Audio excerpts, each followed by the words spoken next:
So May 10th was my 15th anniversary on YouTube. Wow. Not sure why, but somehow 15 years feels more significant to me than my 10th anniversary did. This has just been an unexpected career that opened up so many opportunities for me that I never would have imagined. Probably the most common question I get asked about my YouTube channel is how I got started. I created my channel on May 10, 2008 with the username Steve in Marin. I live in Marin County, California, so it was supposed to be Steve in Marin, but I forgot to include the second E in my own name. That odd spelling has haunted me until just last year when YouTube finally switched over to handles, and now I'm at Steve Ramsey. I've been a lifelong roller coaster enthusiast, so the very first video I uploaded was a roller coaster POV video, which I've long since deleted. I also posted videos as a way to keep in contact with family and show them what we've been up to. In its first few years, YouTube was often thought of as a video sharing service, kind of like Photoshop or Flickr. It was a place to upload and share personal videos. But what made YouTube amazing was how easy it was to share a link and stream videos. Basically, it was the first video platform that worked really efficiently. If you clicked on a video and it just instantly started playing, there was no downloading involved.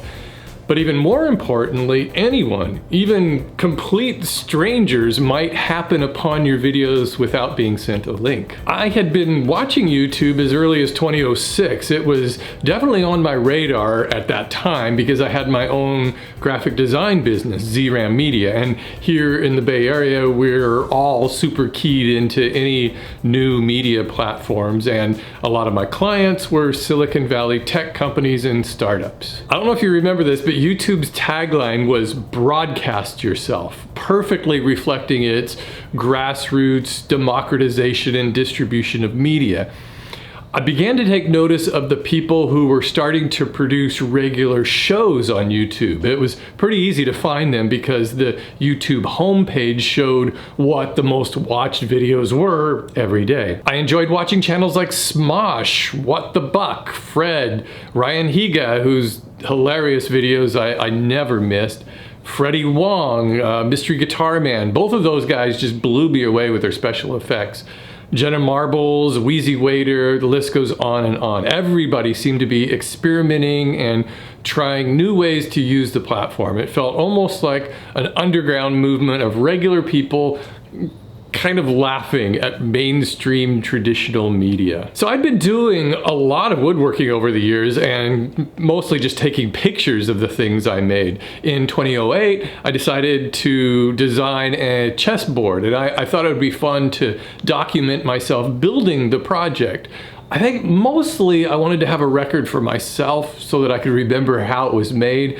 But at the same time, I was very influenced by those people who were making shows, and I thought, if I'm gonna make a video, I might as well make something interesting, something that random people might stumble upon and watch. I filmed it in glorious 480p on my Sony CyberShot camera. The project was spread across 7 really boring videos because YouTube had a 10-minute time limit on videos for most users. Amazingly, after a while, strangers started watching this series and even left a few comments. It was pretty exciting. In June of 2009, a year later, I had posted 58 videos and gained a whopping 186 subscribers. A month later, on the 4th of July 2009, I started a second channel. The only reason I started the second channel was because I created this woodworking game on my main channel called Name That Power Tool, where I would play the sound of a power tool and you had to identify what it was. It was sort of like a choose your own adventure game that used annotations, which was a really cool and bygone feature of YouTube. And if you got all 9 of those questions correct, you can leave a comment down below. And if you didn't get all 9 correct, if you messed up on 1 or 2, Well, you can still leave a comment down below. I really don't care. This is, it's just for fun. In order to make the game work and to keep the correct answers hidden, I set up a second channel with a slight name change. I added the second E back to my username, which would be undetectable to most people. I don't remember exactly the details, but maybe unlisted videos weren't available to all channels then. Basically, I started the channel just to store a bunch of videos. Of course, today you can't play that game at all because annotations were replaced by cards. By early 2009, I realized that most people were watching my woodworking videos and not my roller coaster videos. So I deleted all those roller coaster videos and family videos, except for one roller coaster video, which is still on my channel. Since my channel now had a focus, I reached 1,000 subscribers a year later on April 1st, 2010. Yeah, April Fool's Day, no joke. As of April Fool's Day, April 1st, which I think was really appropriate, I hit my 1,000th subscriber. Take a look at my channel page if you haven't seen it already. I've redesigned it, and it's now called Woodworking for Mere Mortals. 1,000 subs was utterly mind-boggling to me. Even people I knew in real life couldn't fathom that number. As far as sub counts go, I think that was probably the most meaningful to me. A month later, I changed the name of the channel to Woodworking for Mere Mortals and then started posting channel updates on that second channel, which I renamed Mere Minutes. That channel has always just been a sandbox, and today it's called Steve Ramsey Plus, and you can find movie reviews and other junk on it. So my graphic design business was still my main job, but it was taking a huge hit from the recession. With 1,000 subscribers, I was able to apply for the YouTube Partner Program, which was still relatively new, and earn some income from my videos.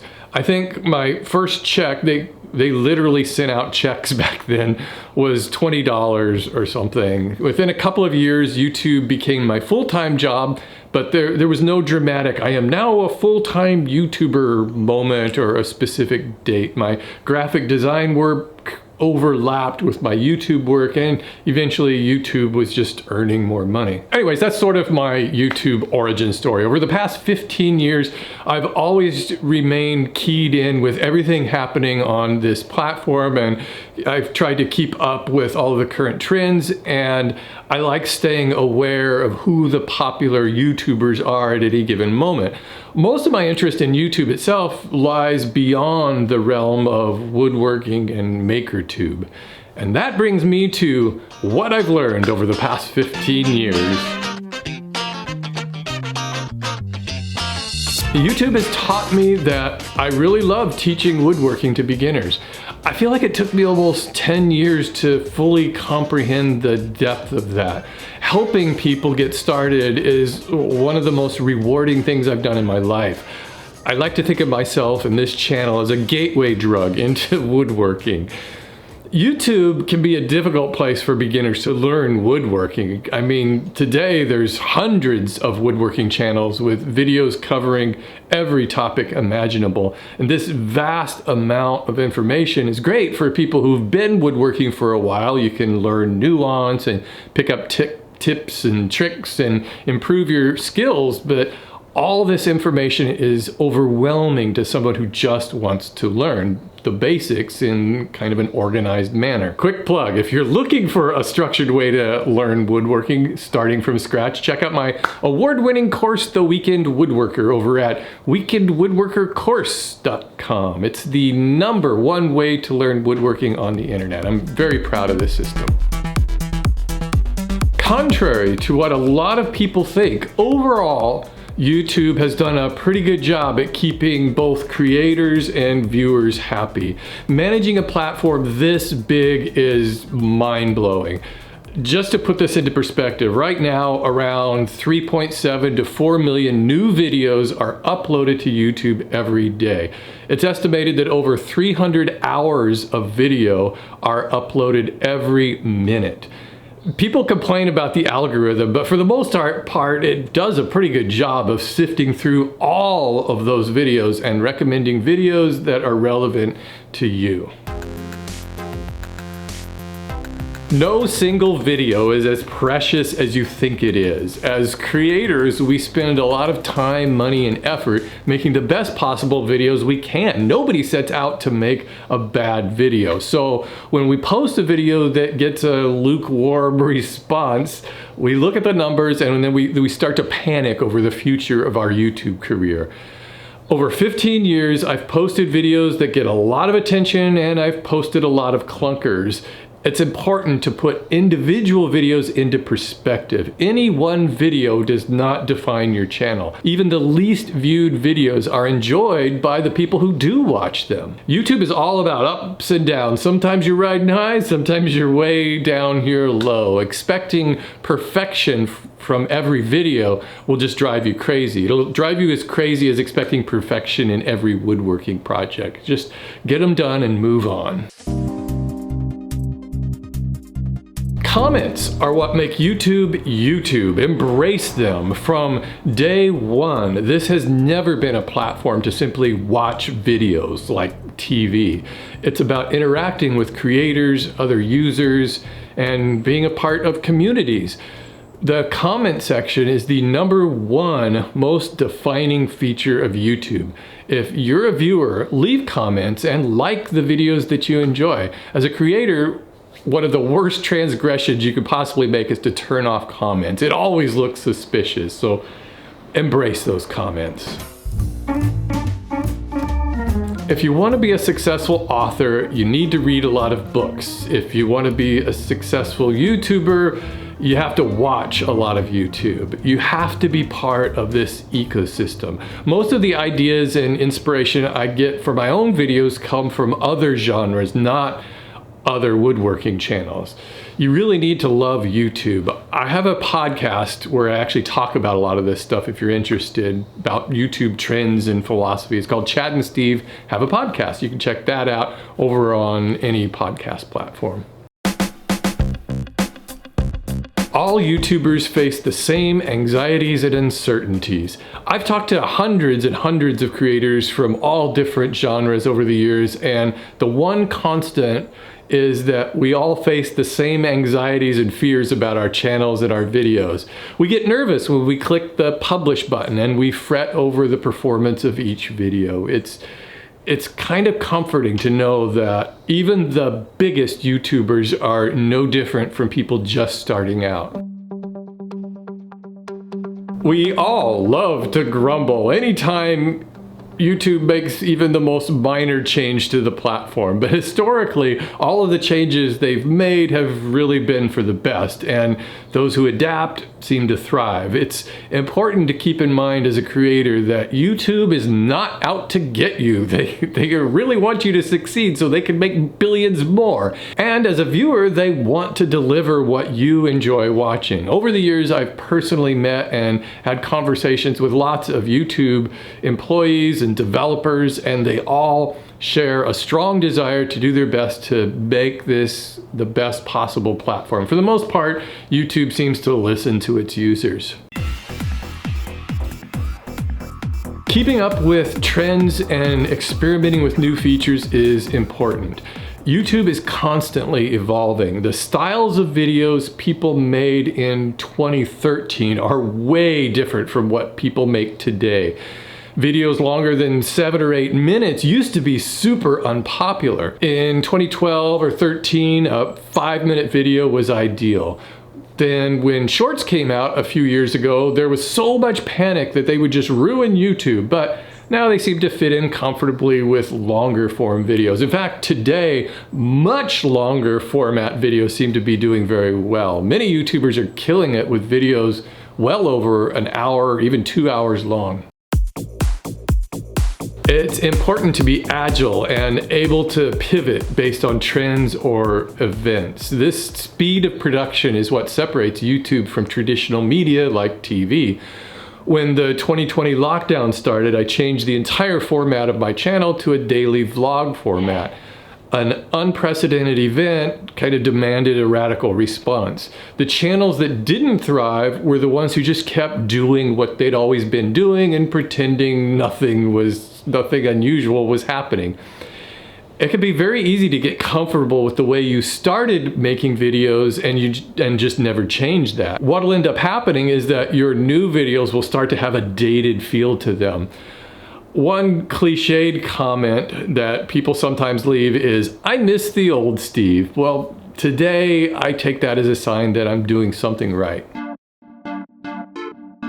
Subscriptions aren't very important. A channel's sub count is a vanity number that has very little relevance on a channel's success. Years ago, the idea of subscribing to a channel was that you wanted to see all of the new videos from channels that you follow, that you subscribe to. People would diligently open their sub boxes every day and catch up on their favorite channels. As the algorithm grew more sophisticated, YouTube moved away from the subscriber model to a recommendation engine and home feed. For most people, your home feed is a very efficient way to see all the videos that interest you and some that you didn't know about that will interest you. So today, most creators try to make videos that appeal to a wider audience, not subscribers. A lot of viewers simply use the subscription button as a like button. Influencer culture has changed everything. Today, many people start a woodworking channel with the goal of getting sponsors and quitting their day jobs rather than sharing their woodworking or creating communities. Some YouTubers who started out as woodworkers became influencers and today are basically salespeople for tool companies. Channels based on tool reviews, unboxings, product placement, brand integrations, and affiliate sales seem to be super popular, so I really can't fault YouTubers for producing what people respond to. I just wonder how sustainable that channel model is and how long this hyper-consumerism is going to last. I guess only time will tell. YouTube is personality driven. Some of the best woodworkers I've seen go unwatched on YouTube because the woodworker doesn't have an engaging personality. If you don't have an engaging personality, you better make projects that are really unusual or weird or outrageous. People may watch individual videos for information, but people follow channels for entertainment. YouTube analytics are overrated. YouTube gurus, you know those channels that prey on people who desperately want to gain subscribers and grow their channels. They love to convince you that you can game the system by spending hours poring over the mountains of data YouTube supplies about your channel and videos. We are taught to make videos to please a machine.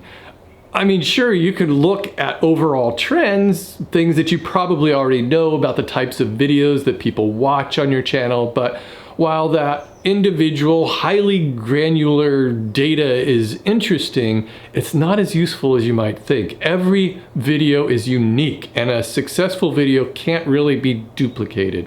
There are just too many factors at play.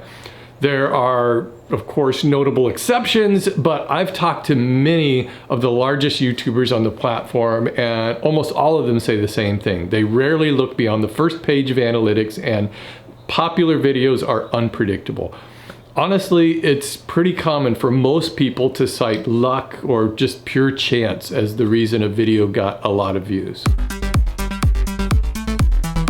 All channels have a predictable life cycle. Derek over at Veritasium had a great video on this a few years ago. Basically, all YouTube channels will grow, then they'll reach a peak, then slow down and hopefully flatten out. This can be unsettling and disappointing for any YouTuber, but it doesn't mean your channel is dead. My channel, for instance, is definitely on the back side of that curve, but in many ways, the channel is healthier than ever, and I am more confident about it than ever. I gained a newfound sense of freedom knowing that while my view counts are smaller, I'm providing a service and that the people who do watch my videos always seem to enjoy them. Plus, I'm now comfortable in posting videos I know won't get a lot of views, but that I just enjoy making, like my Halloween videos. I'm also glad though that YouTube isn't my primary revenue source. But the biggest thing I've learned over the years is how YouTube can open doors and provide opportunities that you might never expect. 15 years ago, I had no goal of making videos for a living. This platform allowed me to meet and become friends with some of the most intelligent and creative people in the world. It inspired me to create my courses and led me to create 2 popular podcasts that I'm extremely proud of. But mostly it's given purpose to my woodworking. I approach every project now understanding why I love doing this and who I hope to reach. It'll be fun to see where this all heads over the next 15 years. I'd be interested in hearing which, if any, of my videos are memorable to you. Maybe some of those older videos or even how you discovered this channel. This has just been a really crazy career, but I've loved every single minute of it. Thanks for watching, everybody.